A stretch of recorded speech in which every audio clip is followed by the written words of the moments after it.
భారత కార్మిక సంఘాల సమాఖ్య ఐఎఫ్టియు తన ఆల్ ఇండియా జనరల్ కౌన్సిల్ ని బీహార్ రాష్ట్రంలోని కెహల్గాం లో జరుపుకుంటుంది. All India IFTU general council లక్ష్యాలేంటి?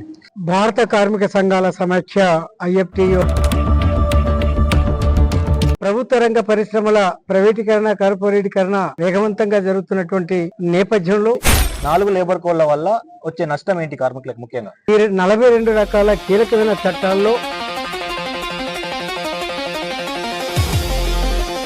కార్మికవర్గం పోరాడిన ఫలితంగా ఆనాటి బ్రిటిష్ పాలకులు కొన్ని చట్టాలను రూపొందించారు. గ్రౌండ్ లెవెల్లో చూస్తుంటే ఈ 4 లేబర్ కోడ్లు మారడం వల్ల నష్టం ఉందని అసలు కార్మికులకు ఏమైనా అవగాహన ఉందా?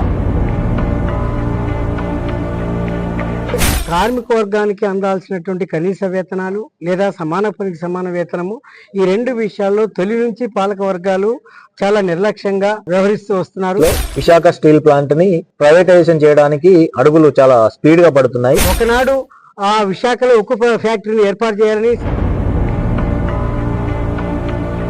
అంత దారుణం ఏంటంటే భారత ప్రజలకి రక్షణ కల్పించాల్సినటువంటి ఒక డిఫెన్స్ రంగం కూడా, ఆ రంగాన్ని కూడా ప్రైవేట్ వర్గాల చేతుల్లో పెట్టాలని చెప్పి వామపక్ష కార్మిక సంఘాలు ఇచ్చే నినాదం ప్రపంచ కార్మికుల రైకంగానే అంటారు. ఇక్కడ భారతదేశంలోనే ఇన్ని రకాల కార్మిక సంఘాలు ఉన్నాయి కదా.